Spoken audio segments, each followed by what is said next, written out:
On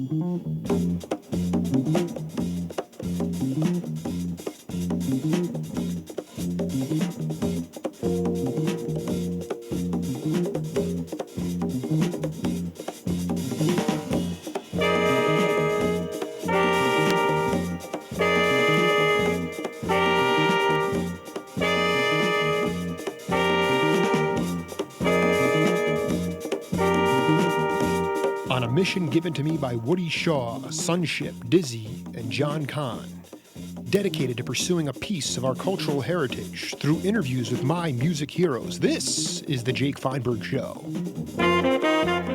Welcome inside the Brady Broadcasting Studio at 25 East Glen. This is the Jake Feinberg Show. So happy you could be part of the program today. Ever heard of Jug? Gene Ammons along with Sonny Stitt? Maybe Willis Jackson or Red Holloway. These cats were mercenaries on the bandstand, counting off Cherokee at some ridiculous tempo that would separate the common artist from the professional. Take a trip down to Jim and Andy's and you just might see my guest with McKibbon or Cal Tjader playing Afro Cuban melodies with Ray Barretto, or stomping at the Savoy with mainstay Kenny Burrell. Jazz is really black blues, and for a long time a jazzer's education was on the streets, up the corner and round the block, from Chess Studios, where cats like Ramsey and Ahmad Jamal paved the way for younger minority improvisers to develop an identity. My guest is an accomplished player as those listed above. He whistles while he works, playing chromatic, hypnotic chords to tunes like Afro Blue, Ritmo, Caliente, and Along Came Betty. He came of age in the old school, back in the game when albums were being written about the tender gender. Melodic invention with no words, just sounds. Mainly acoustic, with drummers like Joe Dukes, Idris Muhammad, Elvin Jones, Dick Burke, the aforementioned Tjader, Joe Morello, and Art Blakey. These cats were messengers of music, with an understanding of their significance, to pass the music along to those who were younger. Educate them on the history, the technique, the looseness, and unique sound that would ultimately pave the way for their own careers. His collaborations are noteworthy because he got his shot with the masters, Rahsaan Roland Kirk, another Free King in Charles Mingus, Roy Haynes, Frank Foster, and on and on and on. Richard Wyands, welcome to the Jake Feinberg Show. Thank you. What do you think of that introduction? That was great. Tell me, Richard, can you talk about the first time that you were a leader of a trio and who was in that trio? When I was a leader Mm-hmm. of that trio? Just tell me the first trio that you were a leader for. Well, I don't know. I guess it was in San Francisco, in the Bay Area. I did some things at the Downbeat Club and Black Hawk, of course, the old Black Hawk. And, well, when I was with Ella Fitzgerald, I was the leader of the trio.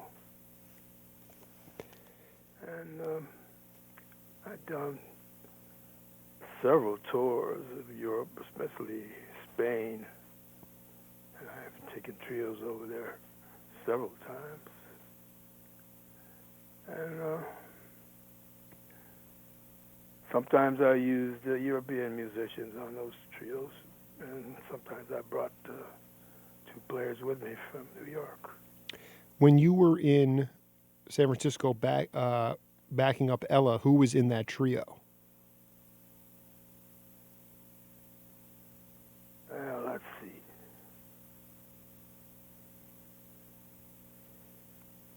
I'm thinking, memory's going off on me. Jimmy Bond was the bassist. Beautiful. I love it. Keep going. And I'm trying to think of the drummers. Having a problem with that. Oh, boy. It's okay. I'll think of it sooner or later. Hey, okay, no problem, Richard. Tell me about Tell me about how you wound up in Oakland to begin with. I oftentimes talk to guys that were a little bit from your generation, a little bit younger than you, and there were a lot of jobs in the 30s and 40s in Oakland because it was a major naval yard for it was a dock yard for ships for World War II. But you were born in Oakland. How did your folks wind up there? And tell me about your beginnings there of getting into whatever scene. Paint the scene for my audience as to what the music was like when you first became aware of it.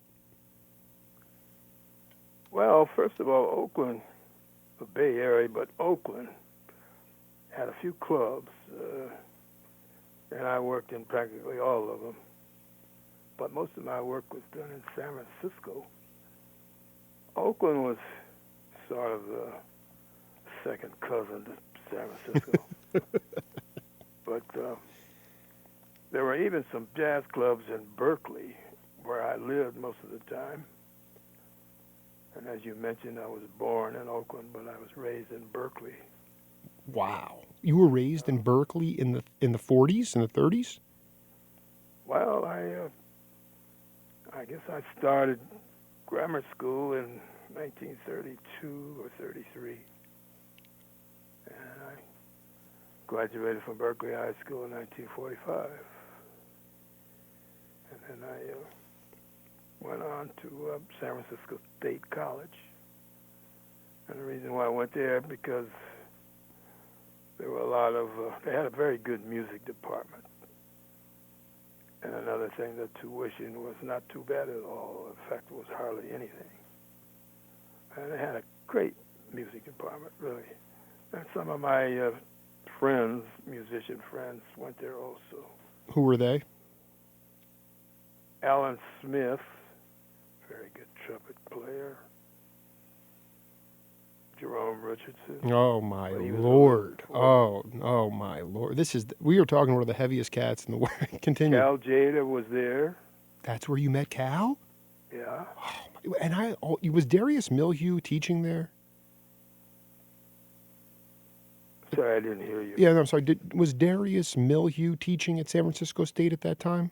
No. Okay, so Tjader, Richardson, Wyands, Smith, and I'm not sure if you teach if you're on faculty anywhere now, but when I talked to Kenny Burrell, I was very honest about it. I said, I don't think. Well, first of all, there weren't jazz curriculums at San Francisco State, so you were making up the language at that time. Is that fair to say? Well, first of all, there was no real jazz department at San Francisco State. Some of the musicians who, including myself and Alan Smith, Cal Tjader, and I think Paul Desmond was there for a short time, we sort of talked the faculty into having some kind of a jazz studies curriculum course, and that's how it started. There were no jazz professors there that really knew much about jazz, so we had to do it on our own. And that's how it got started. I think it's really important when you say we had to do it on our own. Richardson, talk about that. We sort of organized this. It wasn't really a course. Anyone who was majoring in music, or at least minoring in music, could take part in some of the courses. But usually we had a chance to do all the writing we wanted to do. And there were enough musicians there who could play the music, so that's how it went. I don't know what's happening there now. I haven't been on the campus in many, many years as far as the music department. Well, I think what I'm trying to get at is this idea, my generation, being that I'm, was born in 78, we were taught that you get an education, you get higher degrees, you get the degrees, and then you'll get the knowledge to be able to, whether it's performance or law or teaching, whatever it is.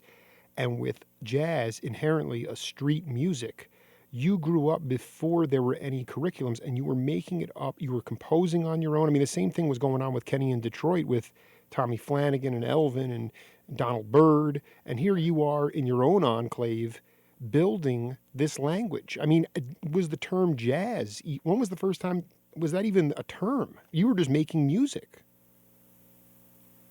Oh, yeah, it was a term, all right. Where did the term come from? Well, I think it came out of New Orleans. I don't know. I'm not too clear about that myself, but I've been hearing about jazz since I was a little child. Okay. Because I was going to say, I mean, Big Black, you know, the percussionist. Do you know Big Black? Sure. Okay, so his understanding of it is that the word was jass, Jass, meaning if you wanted to go down to the brothel or the the house, you wanted to get something, you'd go down and you'd see some swing music going on down there. And then when white owners of record companies and journalists said, "Oh, this is marketable. We can't have this kind of name. We have to drop the S's and put the Z's on." What do you think about that? I can believe it. I can believe it. But you've been, I look at it, I say, Duke Ellington was running through there, Woody Herman. I mean, you had leaders, and I'm just trying to get the idea of young Jerome Richardson, young Wyands. I mean, you want to talk about young lions, an incredible pedigree out there. Where you could take there was nothing going on, and you had nobody overseeing you or telling you this is what, this is this guy's sound, and this is a book written by this guy. Therefore, it came from your imagination and your playing, and therefore you developed your own unique sound. So talk about that first band that you can honestly say that you got paid. Maybe it was $5 a night, and did you ever get down to the Fillmore district to play in those organ trios? I worked in the Fillmore district many times. Please, please tell me. I'll just let you take the mic. Tell me about this. Paint the picture. Well, I think I must have been about 18 years old. I'm trying to think of the name of this club. Boy. Well, anyhow, Jerome Richardson was in this group. Ellis Martin, tenor, and Alan Smith on trumpet. Right, I've forgotten the drummer's name and the bass player, but that was 1946. Right. Okay. And wow. Here I am, a youngster playing with these guys. Jerome and Dallas were stationed in the St. Mary's Pre-Flight Navy Band at St. Mary's College. And I met them through the union, actually. I joined the union when I was about 16 or 17. And Jerome actually lived right around the corner from me in Berkeley, so I got a chance to work with him a lot. And there was quite a shortage of musicians, especially piano players, so I had a chance really to play with pretty good groups. World War II took away a lot of musicians, and some of them didn't return to the Bay Area. So I had a chance to really learn a lot. My high school, Berkeley High, I played in a jazz group, a small group, a six-piece group. There were only 6 musicians in the entire school who could play jazz at all, really. So we found each other and we played around the Bay Area, not in nightclubs. We were too young, of course, but we played at military bases, hospitals, for servicemen who were hospitalized. Mm-hmm. They really enjoyed it. I have a picture on my wall now with that group, taken in 1940. No, 1950. No, what am I talking about? I graduated from high school in 1945, so the picture was taken in 1945. Did you, it's so amazing to look at your discography and all the sessions that you were on. Were a lot of the heavy cats, Ammons, you know, were they? Is that how you connected with them originally? And then they said, "Hey, man, there's a lot of good stuff going on in New York." Did you meet them before you moved to New York? What was the impetus for that? I didn't meet Gene Ammons before I came to New York. Errol Garner, George Shearing, and Oscar Peterson, Ray Brown. I met them. That's good. That's a good crew. Before I came to New York. In fact, Oscar and Ray Brown were the two people who turned me on to Ella. They suggested that she try me out. So she did, and it turned out good. I met so many great jazz musicians. Oscar Peterson, and Art Tatum. I worked opposite Art Tatum at the Black Hawk for a couple of weeks. I was playing solo piano, and he had quite a trio, really. Flam Stewart was on bass, Everett Barksdale on guitar. Wow. So I got a chance to sit right up under Tatum for 2 weeks. Quite an experience. Do you remember what viscerally, not technique-wise, but just what floored you about that experience specifically? I don't understand what you mean. You said it was to be able to sit there and take that in. I'm just trying to get back to the real original masters, guys like Tatum, how they handled themselves on the bandstand, and what kind of awed you about that experience. Oh, wow. Well, they were so confident. I mean, they knew exactly what they were going to do, and they did it, if you can imagine. Tatum was out of sight. In fact, he used to talk to me. I used to sit right by him, by the bandstand, and he knew I was sitting there. He would talk while he was playing. Not long conversations. He would just say, "Well, Richard, we're going to go into E major right now." He was the only one in the crowd I was the only one in the crowd who understood what was happening, because most of the average people who came, jazz fans, they didn't really understand Tatum. He was very complex. And I'm glad he's thought enough about me to think that I was right there listening to him. Every note, every set. What a rare treat. But then I got a chance to listen to Errol Garner, played opposite him many times, Oscar Peterson, and quite a few bands, smaller bands, whose names escape me for the moment. I'm just trying to, so but you made what was the impetus? I mean, you couldn't have asked pre-flower power, pre-explosion of psychedelia and the fusion of jazz and rock. I mean, you were ahead of that time, and the Bay Area was still full of incredible live venues. I'm not sure about the recordings, but why? What was your impetus to move to the Big Apple?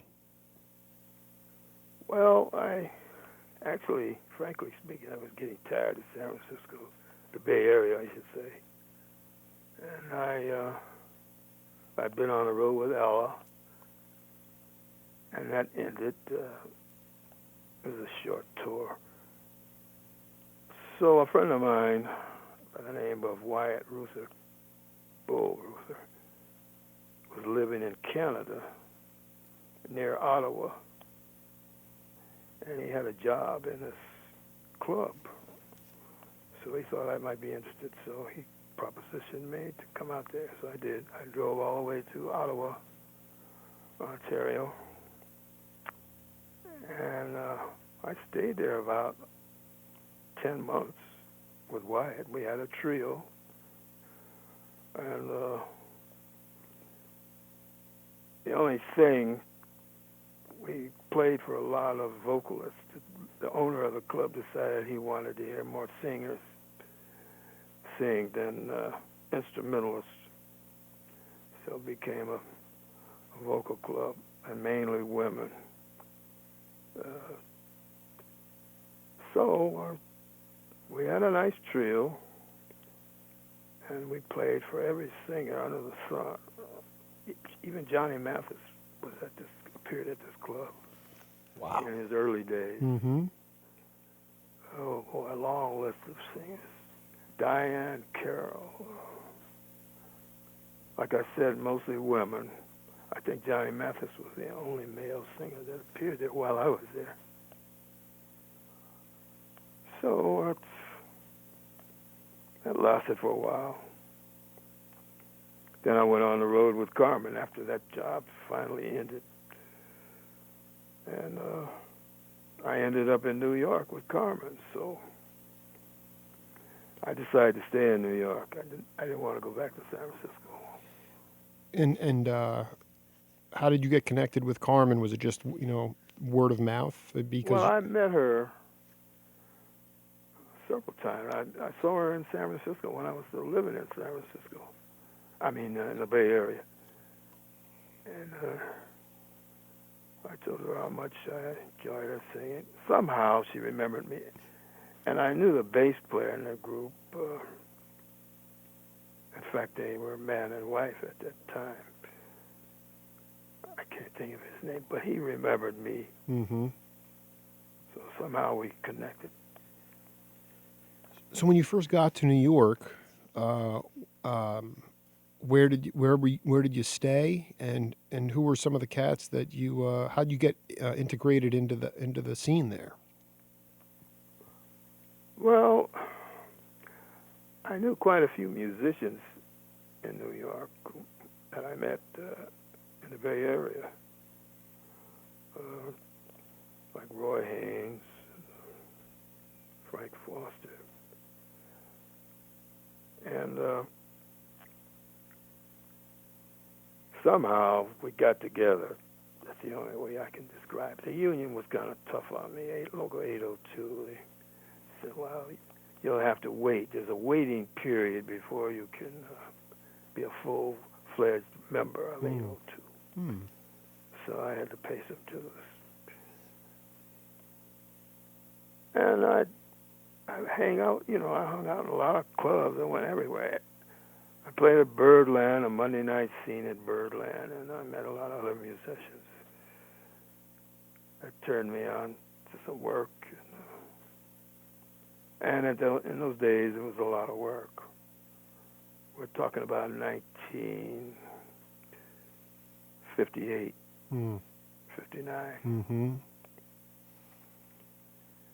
And there were a lot of clubs. There were places in Harlem, or Brooklyn, Queens, Manhattan, even New Jersey. So that's how I got started. I have to believe that you were also going to the Palladium a lot. Palladium?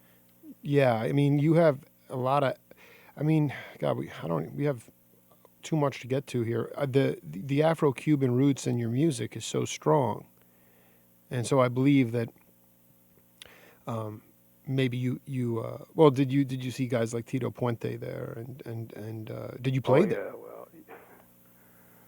Yeah, I went to the Palladium.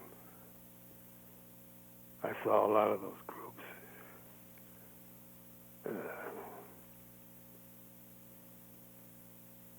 There were a lot of Latin players around the neighborhood, right in my own neighborhood, the Upper West Side, where I finally ended up. And I didn't play in any. I played in no Latin bands, actually. The records I made with Cal Tjader weren't really Latin.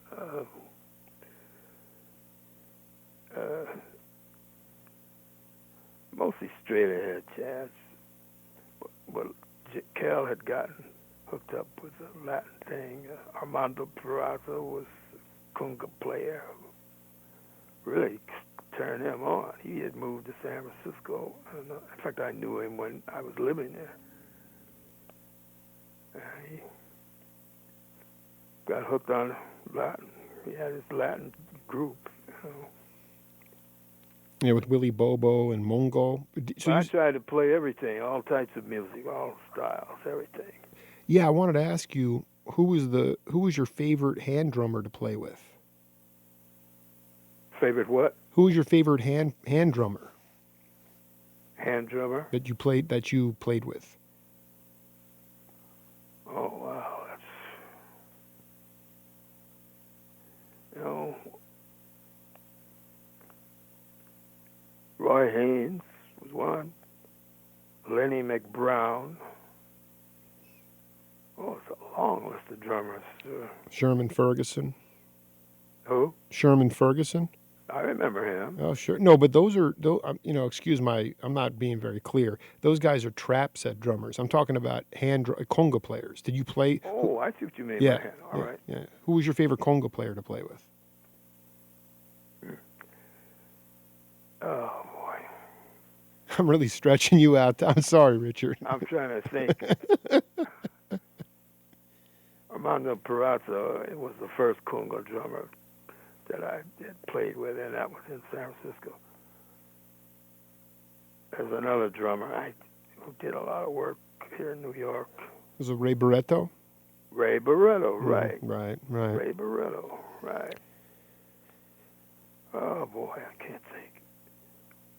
Well, I want you to... named Montego Joe. Oh, yeah. Ooh. I worked with him. Candido? Yeah, Mm-hmm. right. Candido. I've interviewed all those cats. I've interviewed them all, and it's such an honor to talk to you, man. Can you talk about how you wound up with Mingus? You played at least on one album of his.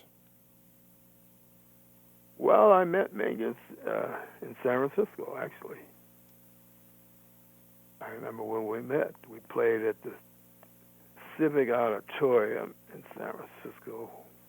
He was with somebody, a band. He was living in Los Angeles, and he came up from L.A. with this group. And I was with a local group, Bay Area group, and we played at the Civic Auditorium.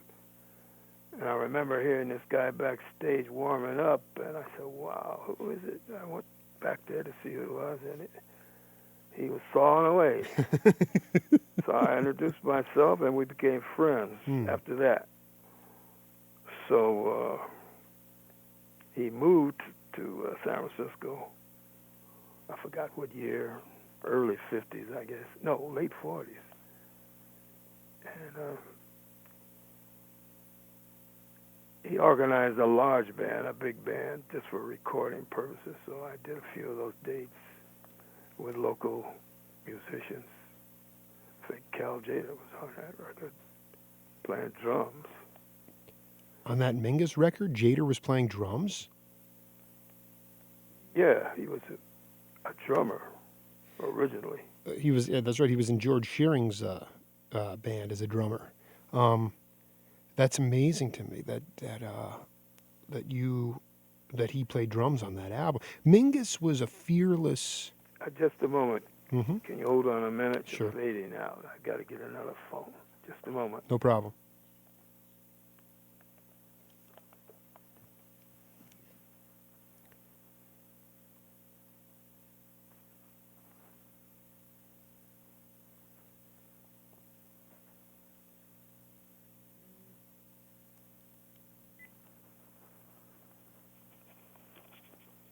Hello? Hey, how are you?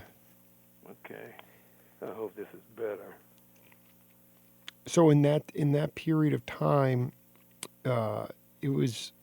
I mean, you've been very humble about it, but you really. How do you think? What was the most important thing that led to your unique sound playing the piano? I mean, you really have a distinctive sound, whether it's on, the 10-inch that I found with Cal Tjader, or all the countless sessions you did with Kenny. I mean, it's you, and just like you know it's Cedar Walton, or just like you know it's Barry Harris or anybody else. So, how do you think you developed an individual sound? I don't know. I've had that. I've heard that. That I have a certain touch. I studied classical music first. I started out when I was a kid, so I developed a pretty good feel for the keyboard, touch-wise. And I practiced a lot. When I was a kid, a child, actually. And that's through all those years I developed this touch. Fortunately. Or, you know, and even more specifically, like, wasn't it the brotherhood that existed with you that sort of cajoled you or egged you on to continue to express who you really were as a person? I mean, every cat that I talk to, they have their own distinct sound. I guess what I'm getting at today, there's so much information out there today, Richard, with the internet and with music that it was so sparse that in some ways you had all this room to develop. And I just have to believe that maybe you didn't even, maybe it was totally unconscious, but I just think that playing with those cats, they brought that sound out of you. Well, I don't know. That's a good point there. I didn't do much recording work until I left San Francisco. Things I did with Cal Tjader and a few other people. But when I arrived in New York, I started doing more recording work, and I could hear myself on records more so. And what about on the when was the first time you heard yourself on a radio station playing on a record?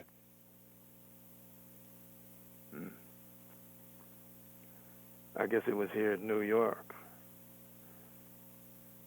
There weren't many radio stations in San Francisco when I was there. Jazz stations, hardly any. And I didn't hear myself on the radio in the Bay Area. Not at all. Mm-hmm. There weren't that many jazz stations anywhere, actually. But New York had two at the time when I first arrived here. Was Ed Beach doing the thing at Riverside Church? That's right, Ed Beach, sure. Yeah. No, I've done my history. I've done my work. But I mean, did there nothing stood out to you like those albums you made with Kenny on Cadet, or any time that first one of those albums came out and you're like, whoa, that's me? Well, I don't know. I did a lot of recording work, as you well know, with Kenny Burrell, various labels.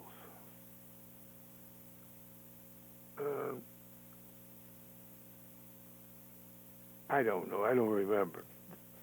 It's going way back. No, and this is why, but this is why I can't, and this is actually just part one of our interview, Richard, so you can, now you have a feel for what I'm kind of going for, because there's a lot of, these are the types of things I want to paint. These are the pictures I want to paint, and I don't care if you can't remember this drummer or that bass player, but I'm more interested in your career before full interconnection and the kinds of leadership and love, life experience, and the lineage that you can still provide to our society all over the world. So let me get this edited down, and then I'll call you and I'll get your address. I'll mail this to you, and then we'll plan a time for part 2 if you'd like. Sure, certainly. Okay. Well, it was an honor to talk to you, my man. All right. All right. Bye. Take care. Take care. Bye.